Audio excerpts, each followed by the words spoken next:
I'm Leisa from Gisborne Health Essentials, and today I have with me psychologist Luke Carrangis.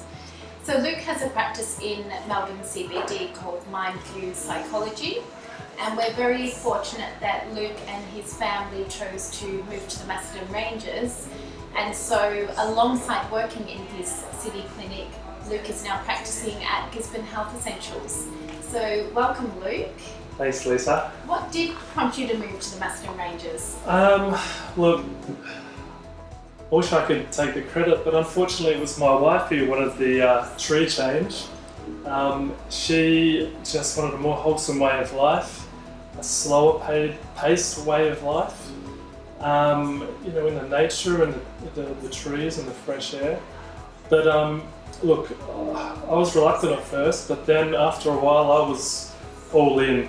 And I was even more keen than her, and I'm loving the fresh air, the serenity, the quiet nights, and all the creatures. I love the wedge-tailed eagles flying around, the wombats, echidnas, and it's a steep learning curve, learning the country way of life and learning how to operate a chainsaw, but I'm loving it, and I don't know if I could move back to the city.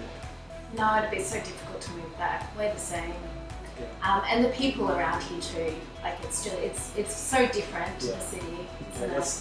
That's right, Lisa. So I find there seems to be a greater sense of community around here that just feels a little bit different to the city, and we're really loving that sense of community, especially since our parents are living interstate, so we sort of rely on that sense of community in a sense, having our neighbours around us to help with babysitting and to put an extra bag of trash in their rubbish bin, and just for advice as well. So that's been a big pleasant surprise, I'd say. Fantastic. So, psychologist, what made you choose that as a career? Good question. Well, if I'm being really honest, and I suppose I'm opening up a little bit here, I think I really wanted to understand myself and understand the people around me a bit better. I think at times, I'd be a little bit baffled by my emotions and reactions and thoughts, and probably the same with people around me, particularly growing up like normal households. There's always stuff that goes on, the highs and lows of family life, which it can be a bit rough at times. I think I probably sought psychology to help me just understand how people work, and how best to help myself and others navigate through some of those rough times. Also I think it's one of my natural abilities is being able to listen and connect with people, and I'm interested in people, and I'm interested in helping people too, and that gives me a rewarding, satisfying career. That's great. So who do you end up working with? What sort of clients do you see? So it's kind of a question of who don't I see, but I suppose to articulate that better, it's mostly adults, but I can see children as well, but particularly slightly older children, let's say, and teenagers, and it's adults who are obviously dealing with issues around depression and anxiety and stress and trauma. And when I say trauma, I don't mean just the sort of pointy end, like the sexual abuse or the physical abuse. It's also the emotional trauma or neglect, and it's even stuff that's sort of the other end of the spectrum, the stuff that people think, that happened, and you know, it wasn't that bad. But actually, you know, after working with me, you might find that actually it actually did have an impact on you as a child and an adult, and it is stuff that, you know, we can work through and that, you know, you can improve on and recover from and heal from. So I think it's important to point that out, because people minimise that or underestimate that a lot. But I also, another string to my bow is sex therapy, so that's things like erectile dysfunction or impotence, as it's otherwise known, and premature ejaculation, and porn addiction's another one there. I do work with other sort of forms of addiction, whether it's let's say substance abuse, or you know, sex addiction. I do work with that as well. I also like to focus on relationships, whether that's one-on-one or whether that's couples. So I do some couples therapy as well. I like to use something called Gottman couples therapy, which is Gottman, and I really love to use that. I find it really effective and structured as well. You seem to, with all your clients, have, and just people in general, be able to talk and get along, and you know, you've got such an easygoing nature. You're so easy to talk to. We all know that here. So, you know, I'm sure that your clients would benefit from that as well. Yeah, thank you. Yeah, I think that's probably the number one most important thing that I like to bring to the sessions is, you know, is to be someone who you feel comfortable talking to and feel comfortable opening up to, because of course, you know, you don't know me and you're coming to open up, so, you know, it's obviously so important to feel comfortable and safe and heard, rather than just dismissed. I'm not going to fall asleep on you. I'm always interested in people and their stories. That's great. So how long have you been practicing as a psychologist now? Yeah, so this is my 10th year now. Yeah. And so over those 10 years, have you seen any particular themes or you know, anything that people in general need to be working through or are working through? Yeah. So I guess a couple of things that comes to mind. I think the first one is it's just about thoughts and the mind. That I find that a lot of my clients, including myself, I have to say, you know, have a lot of thoughts, and we're always up in our mind. We're always thinking, and we're always very consumed by our thoughts in our mind. And you know, sometimes it's a useful tool because, you know, we can avoid obstacles and pitfalls in our life, but sometimes it can kind of flip over to being unuseful, and, you know, we start getting a bit obsessive and we start to ruminate on things, and it starts to become a bit unhelpful. And so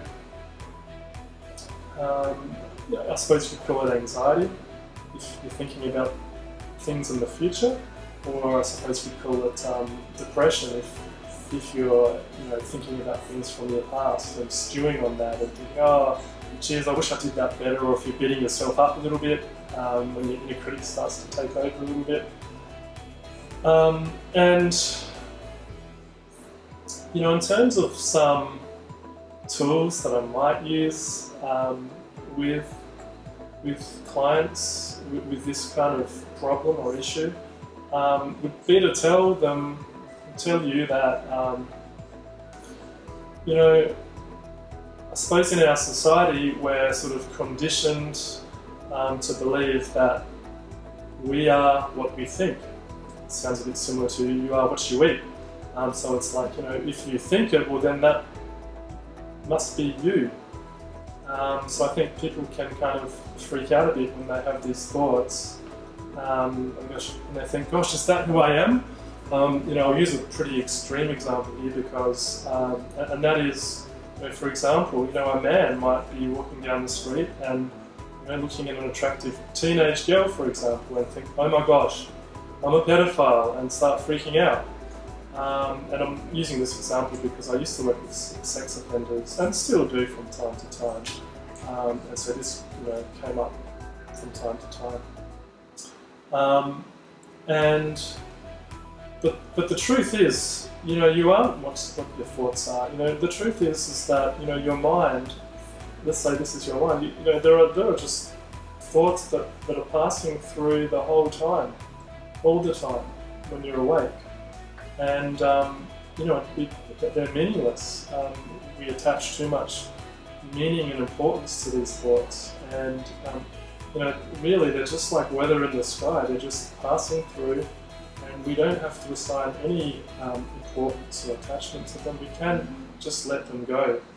And if there are some thoughts that you think are useful, or you can choose those thoughts and make decisions and create from those thoughts in your life to create the fullest life, a meaningful life for yourself. And also, if you don't like a thought that you have, you can always change the thought. You can create a new thought and create from that thought too, because we are all creative beings as humans. I think some of these tools can help change the way we relate to thoughts and can have a real positive effect on our emotions as well, and our mood, as well as our life decisions and choices. And in particular in relationships as well, I know how easy it is to think, that your relationship is going in a certain way. But a lot of that is your own thoughts as well, and you think, oh, well, this person today doesn't like me. It might just be thoughts that we're having, it doesn't mean that there is an issue there. And I think, particularly in relationships, we tend to read more into them than... Yeah, absolutely. That's right. Sometimes, our minds, our egos, it gets scared, and we get scared. And we start to have these fears, like maybe my partner doesn't like me, and maybe we're going to break up. And again, that's just the mind chatting away, thoughts just coming in, and we can either choose to grab onto those and believe that that's the truth, or we can just let them go. Or we can create our own more useful thoughts. Yeah, like, right. This is a tough time right now in our relationship, but we're going to try and find a way to get through this. Or maybe we might need some help, professional help here, and we'll need to reach out. Yeah. Great. And what about mums as well? I know we were talking earlier today about the impact of mums and our thoughts, and but it's quite difficult, particularly as a new mum, for example, and your whole world, your whole life changes. Yes. And all of a sudden you might not be working, you don't feel like you're contributing, you might be often sleep deprived, and so therefore not thinking correctly. And it's, none of it is a mum's fault, and it's really difficult to kind of get into a better space. But it is possible, I think. Yeah, so that's right. And what we were talking about earlier today, Lisa, was that, perhaps there are, some mums out there, young women who, with young families who,